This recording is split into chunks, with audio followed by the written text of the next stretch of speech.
Pelas redes sociais, o presidente Jair Bolsonaro rebateu críticas de esquerdistas sobre economia, lembrando que, enquanto seu governo enfrentou uma pandemia inédita, além de seca e dos efeitos da guerra da Ucrânia, os governos petistas destruíram a economia mesmo sem nenhuma grande crise. Bolsonaro disse: sem guerra e pandemia, o PT entregou o país à pior recessão de nossa história. Em meu governo, mesmo com pandemia e guerra, benefícios sociais foram ampliados, milhões de empregos foram gerados e a economia voltou a crescer. Eles quebraram o Brasil. Nós quebramos paradigmas. Lula e Dilma deixaram para os brasileiros um país devastado, com 15 milhões de desempregados, prejuízos bilionários nas estatais e obras inacabadas, além do maior esquema de corrupção, o maior número de assassinatos e a pior década para a economia de toda a nossa história. Em 4 anos de Bolsonaro, as estatais dão lucro, as obras abandonadas são concluídas e temos o menor número de homicídios em uma década. Nossa economia voltou a crescer, o desemprego é o menor desde o desastre petista e o número de brasileiros trabalhando bateu todos os recordes.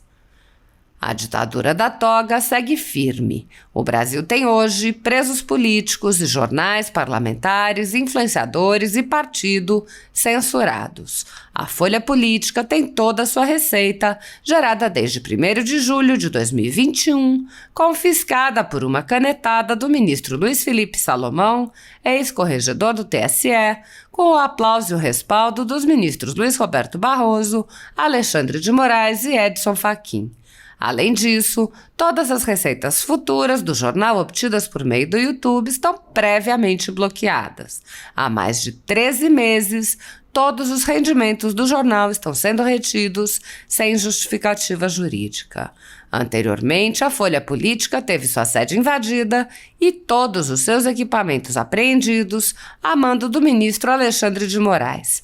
Mesmo assim, a equipe continuou trabalhando como sempre, de domingo a domingo, dia ou noite, para trazer informação sobre os 3 poderes e romper a espiral do silêncio imposta pela velha imprensa, levando informação de qualidade para todos os cidadãos e defendendo os valores, as pessoas e os fatos excluídos pelo mainstream, como o conservadorismo e as propostas de cidadãos e políticos de direita. Se você apoia o trabalho da Folha Política e pode ajudar a evitar que o jornal seja fechado pela ausência de recursos para manter sua estrutura, cumprir seus compromissos financeiros e pagar seus colaboradores, doe por meio do Pix, cujo QR Code está visível na tela, ou por meio do código ajude@folhapolitica.org. Caso não utilize Pix, há a opção de transferência bancária para a conta da empresa Raposo Fernandes, disponível na descrição deste vídeo e no comentário fixado no topo. A Folha Política atua quebrando barreiras do monopólio da informação há 10 anos e, com sua ajuda, poderá se manter firme e continuar a exercer o seu trabalho. Pix ajude@folhapolitica.org. Quinta-feira, dia 11 de agosto, dia do advogado, né? Foi divulgado como um evento apartidário um ato de leitura da Carta pela Democracia lá na USP, que foi, né? Registrou a presença de políticos pró-Lula, né? O evento teve a presença de sindicatos, coletivos de minorias, professores, membros do Prerrogativas, são aqueles advogados pró-Lula que vocês já conhecem, né? Artistas, né?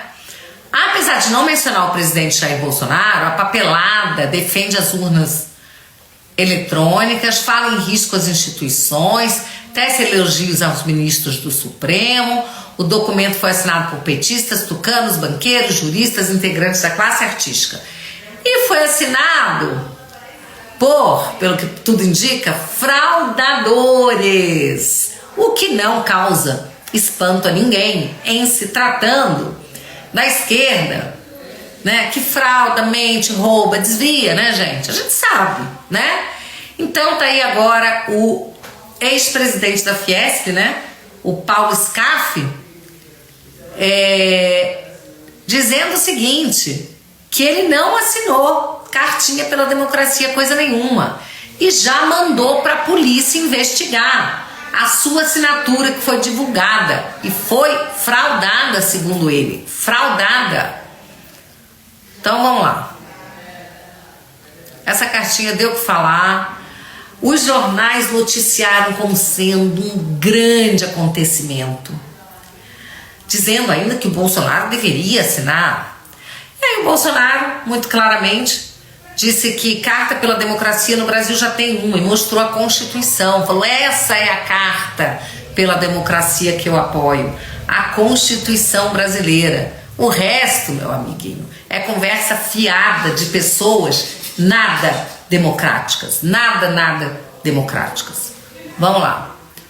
Sem dizer, né, que no dia 7 de setembro será lida a Carta pela Liberdade, que foi feita em apoio ao presidente Bolsonaro, em apoio às nossas garantias e direitos individuais, garantias fundamentais. A última vez que eu vi essa carta já estava com mais de 700 mil assinaturas. Certeza que vai passar de 1 milhão. Certeza. Em 7 de setembro ela será lida para o Brasil inteiro.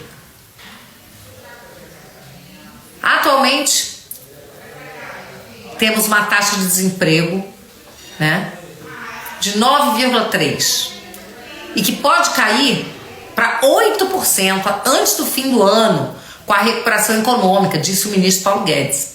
Ele participou da abertura do Congresso da Associação Brasileira de Bares e Restaurantes, a Brasel, em Brasília. Eu estive lá também, tá?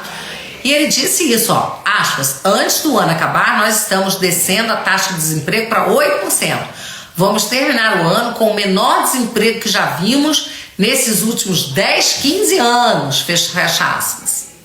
Na avaliação de Paulo Guedes, o Brasil está entrando num longo ciclo de investimento. Segundo ele, a economia brasileira está em situação melhor do que a de países desenvolvidos que estão entrando em recessão e que a de outros países latino-americanos que estão desmanchando, nas palavras do ministro, tá? Segundo o IBGE, a taxa de desemprego atingiu no trimestre encerrado em junho o menor nível do período em 7 anos. Guedes atribuiu parte da recuperação do mercado de trabalho à melhoria do ambiente de negócio com a redução da burocracia. O Brasil está em um longo ciclo de crescimento. Criamos um ambiente de negócios que já tem contratos de 890 bilhões de reais. É 10 vezes o número, é 10 vezes o que um ministro investe, ressaltou.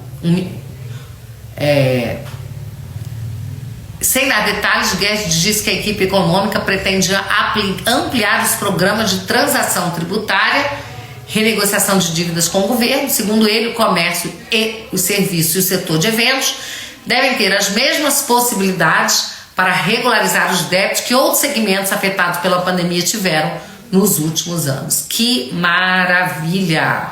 Ministro Paulo Guedes, orgulho nacional. O Eduardo Bolsonaro esses dias publicou aí um manifesto que tem para que o ministro Paulo Guedes receba o Prêmio Nobel da Economia. Eu assino embaixo. Vou falar aqui para vocês uma coisa que muitos de vocês não têm nem ideia, mas que eu me orgulho muito de ter sido a pessoa, junto com o empresário Winston Ling, a pessoa que apresentou o ministro Paulo Guedes ao presidente Bolsonaro. Isso em novembro de 2017. Eu e o Winston Ling apresentamos o ministro Paulo Guedes ao então candidato Bolsonaro, né? E daí surgiu, né, esse primeiro um namoro, como Bolsonaro gosta de dizer, depois um casamento, e eu tenho muito orgulho de fazer parte dessa história. Vocês nem imaginam o quanto. Fico muito feliz. Estou falando aqui porque isso não é segredo, né? E o ministro Paulo Guedes sempre tem falado isso também, então fico muito feliz.